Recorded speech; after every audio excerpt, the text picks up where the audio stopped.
اب اس نے ایک نئی ڈیمانڈ رکھتی ہے، وہ کہتی ہے کہ میں اسے الگ گھر لے کر دوں۔ مجھے بتاؤ میں اسے الگ گھر کیسے لے کر دوں؟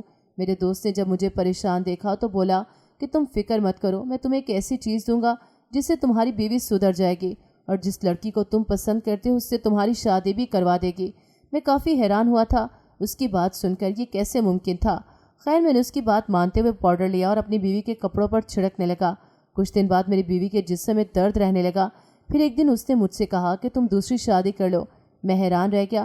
پھر اس نے مجھے کہا کہ تم اپنی پسند سے کر لو۔ یوں میری شادی میری پسند کی لڑکی تانیہ سے ہو گئی۔ اس کے بعد میری پہلی بیوی بس ہر وقت اپنے کمرے میں رہتی اور وہ پاؤڈر استعمال کرتی۔ میں حیران ہوتا کہ یہ ایسے کیوں کر رہی ہے۔ وہ اب بھی اپنے کمرے میں ہی بند رہتی تھی۔ میری دوسری شادی سے بھی اسے کوئی فرق نہیں پڑا تھا۔ میں کافی حیران اور پریشان تھا اس کی عادتوں سے۔ وہ پاؤڈر وہ اب بھی کیوں استعمال کر رہی تھی؟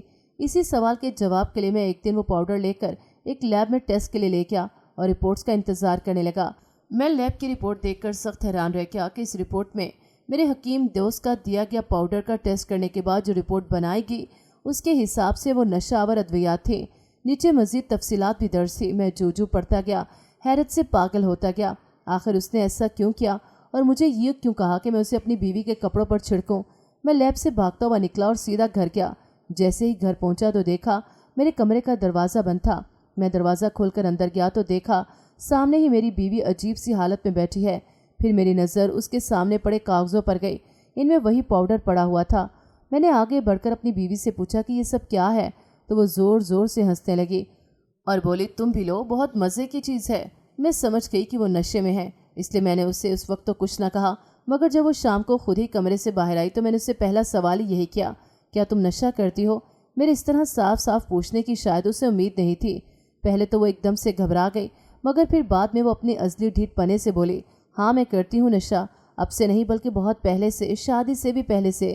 تبھی میری ماں نے تم جیسے انسان سے میری شادی کروائی تھی۔ وہ تمہارا حکیم دوست میرا بہت پرانا اور اچھا دوست ہے، اسی نے مجھے نشے پر لگایا تھا اور وہ جانتا تھا کہ اب اتنے وقت سے مجھے نشہ نہیں ملا، تبھی اس نے بھیج دیا۔ مجھے تم میں اور اس رشتے میں کوئی دلچسپی نہیں، اس لیے بہتر ہوگا کہ جلدی مجھے طلاق دے دو، تم اپنے راستے میں اپنے راستے۔ اس کی حد سے بڑی ہوئی زبان درازی اور بدتمیزی دیکھ کر میں بھی غصے میں آ گیا۔ کافی دیر ہمارے بیچ لڑائی چلتی رہی اور اس لڑائی کا نتیجہ طلاق کی صورت میں نکلا۔ اماں اس اچانک فیصلے سے ہکا بکا رہ گئی تھی، مگر میں بھی کیا کرتا، اس نے مجھے اتنا زیادہ مجبور کر دیا تھا کہ میں یہ قدم اٹھانے پر مجبور ہو گیا۔ گھر میں ایک عجیب سی خاموشی پھیلی تھی۔ اس واقعے کو کچھ دن ہی گزرے تھے کہ میری ساس آئی اور مجھے خوب باتیں سنائی۔ میں نے بھی غصے میں کہہ دیا کہ آپ نے اپنی نشئی بیٹی میرے پلے باندھی تھی۔